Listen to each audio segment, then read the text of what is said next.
Hello বন্ধুরা, good morning. আমি সঙ্গীতা। আমার নতুন একটা ব্লগে তোমাদেরকে অনেক অনেক ওয়েলকাম। কেমন আছো তোমরা সবাই? আশা করছি ভালো আছো আর সুস্থ আছো। আমরাও না বেশ ভালো আছি। আর আজকে হচ্ছে বুধবার, আর এখন ঘড়িতে বাজে সকাল 9টা। তোমাদেরকে সাথে নিয়ে আজকের ব্লগটা এখান থেকে শুরু করছি। আই হোপ ব্লগটা ভালো লাগবে। সকালবেলা ছেলেকে স্কুল দিয়ে এসেছি আর তার মাঝে অনেকটা সময় কেটে গেছে। আর এখন একটু বাঁধাকপিটা বসিয়ে দেবো, কারণ আজকে বাঁধাকপি করব, তবে একদম নিরামিষভাবেই করব, কড়াইশুঁটি দিয়ে। ওইদিকে বাঁধাকপির আলুটা বসিয়ে দিয়েছি ভাজতে, আর এইদিকে আমি বাঁধাকপির জন্য মশলাটা করে নিচ্ছি।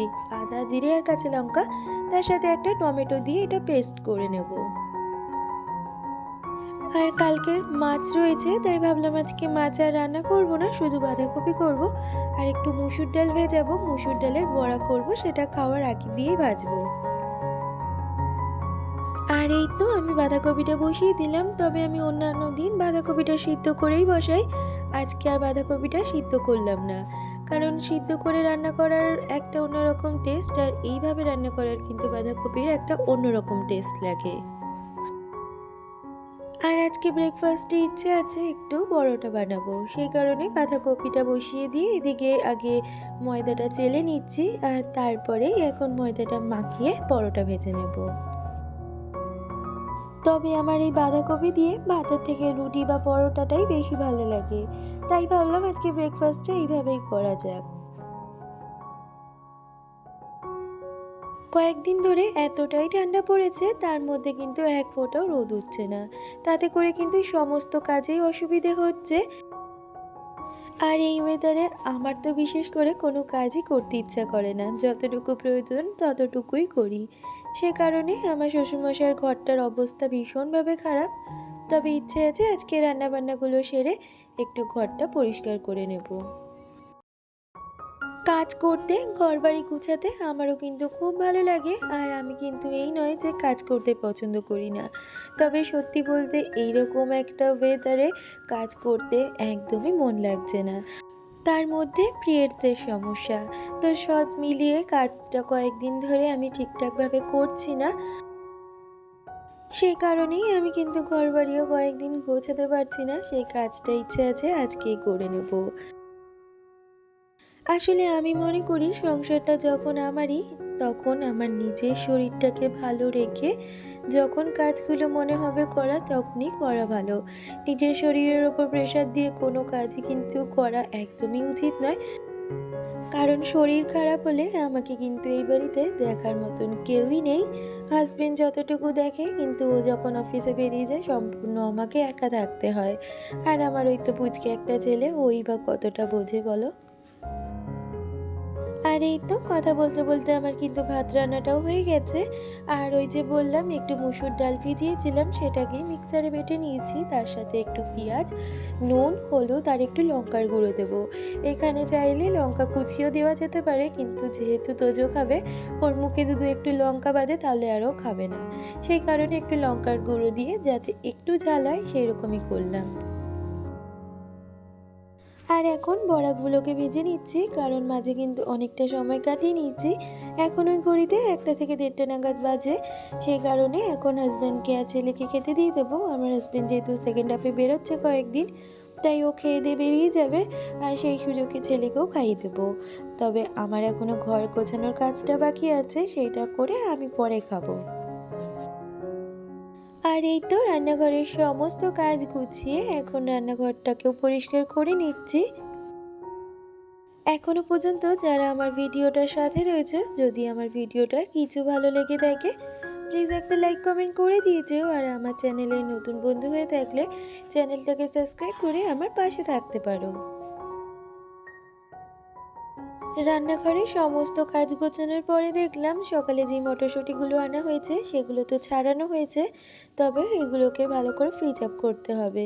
প্রথমে একটা কন্টেনার নিয়েছিলাম, সেটা দেখলাম ছোট হয়ে গেছে, তারপরে পাল্টে বড় কন্টেনারে করে ঢাকা দিয়ে আমি ফ্রিজে রেখে দেবো। আর এই যে চলে এসেছি এখন ঘরে। তো ঘরের অবস্থা দেখো, জামা কাপড়ে সমস্ত ঘর অগোছালো হয়ে রয়েছে। আসলে শীতকালে জামা কাপড় একেই অনেক পরিমাণে বেরোয়। আর সেই জামা কাপড়গুলো যদি সময় মতন গুছিয়ে না রাখা হয় তাহলেই কিন্তু ঘরের এরকম অবস্থাটাই হয়। আর এই তো সমস্ত জামা কাপড়গুলো শুধু জমেছিল ভাঁজ করার অপেক্ষায়। এই যে সংসারে সবথেকে বেশি কুড়ে কাজ যেটা আমার লাগে সেটা হচ্ছে জামা কাপড় ভাঁজ করা। আর এই কদিন না একদমই জামা কাপড়গুলো ভাঁজ করা হয়নি বলেই এইরকম হয়ে রয়েছে। তাই সবার আগে আজকে জামা কাপড়গুলো ভাঁজ করব। আর তার থেকেও বেশি নোংরা হয় জামা কাপড়গুলো সব সময় খুলে এই খাটের ওপর আমার ছেলে হাজবেন্ড রেখে দেবে। সেগুলোকে আমাকেই গুছিয়ে রাখতে হয়। কিন্তু এই কদিন ওই কাজটাই আর হয়নি। আর এদিকে সোফা কভারটাও কিন্তু কুঁচকে ছিল, তাই সোফা কভারটা তুলে ঝেড়ে এখন পেতে দেবো। এতটাই শীত পড়েছে কয়েকদিন ধরে যে সংসারের নানা কাজ করতে কিন্তু সত্যিই অলসতা কাজ করে যাচ্ছে। আর এইগুলো কিন্তু অলসতার কারণেই হচ্ছে না। তবে আজকে মন থেকে সায় দিল, না আমাকে এই কাজগুলো করতেই হবে। না হলে ঘরবাড়িটা দেখতেও কিন্তু বেশ বাজে লাগছে। আমি হয়তো এই কাজগুলো শুধু গুছানো গাছানো দিয়েই তোমাদের দেখাতে পারতাম আমার যে ঘরটা এতটা নোংরা হয়েছে। না দেখালে হয়তো তোমরাও জানতে না। আসলে আমরা যারা ব্লগিং করি আমরা যতটাই তোমাদের দেখাবো তোমরা কিন্তু ততটাই দেখবে। আর যতটুকু আমরা দেখাবো না ততটা কিন্তু তোমরা বুঝতেও পারবে না বা দেখতেও পারবে না। তবে আমি মনে করি তোমরা যারা আমার কাজকর্মগুলো দেখতে পছন্দ করো, আমি যে কোন কোন কাজ কখন কখন করি বা কিভাবে করি না সেই কাজগুলো সেটাও তোমাদের দেখার প্রয়োজন আছে। কারণ একটা মানুষের সব দিক কখনোই ভালো হতে পারে না, কিছু ভালো কিছু খারাপ নিয়েই তো একটা মানুষ গঠিত। আর তারপরে মানুষের কিন্তু সুবিধে অসুবিধে ভালো লাগা খারাপ লাগা সমস্তটাই কাজ করে। আর এই তো কথা বলতে বলতে সোফাটা গুছিয়ে আমাদের জামা কাপড়গুলো জায়গা মতন রেখে দিয়ে এলাম। আর এখন ছেলের এই বাস্কেটটাকেও একটু গুছিয়ে নেব। আসলে কয়েকদিন আকাশের জন্য কিন্তু জামা কাপড়ও ভালোভাবে কাচাও হচ্ছে না আর শুকানোও হচ্ছে না। সেই কারণে বারবার করে জামা কাপড়গুলো অনেক বেরিয়ে যাচ্ছে। আর সেই জামা কাপড়গুলোতেই ঘরবাড়ি এতটাই অগোছালো হয়ে রয়েছে। তবে আমি ভাবছি রোদ ওঠার পরে আমার যে কত জামা কাপড় কাচতে হবে তার নেই ঠিক। আর এই যে আজকে একটা বিয়েবাড়ির নেমন্তন্ন এসেছে সেই কার্ডটাও তোমাদের সাথে একটু শেয়ার করে দিলাম। আর এই তো আমার সমস্ত ঘর কিন্তু সুন্দরভাবে গোছানো হয়ে গেছে। আর যে ঘরটা ছিল তার থেকে দেখো এখন ঘরটা কতটা সুন্দর দেখতে লাগছে। আর এই তো সমস্ত কাজ সেরে এখন আমি বসে পড়েছি খেতে। এর আগে ছেলে আর হাজবেন্ডের তো খাওয়া হয়ে গেছে। আবারও তোমাদের সাথে দেখা হচ্ছে সেই বিকালবেলা। আর বিকালবেলা তো আরও বেশি ঠান্ডা লাগছে, তাই ভাবলাম আজকে কফি করব। তবে নর্মাল যে কাপগুলোতে খাই আজকে সেই কাপে খেয়ে গা গরম হবে না, তাই দুজনের জন্য বড় কাপ নিয়েছি। আর ছেলেকেও একটু কফি দিলাম কারণ ও খাবে বলছিল।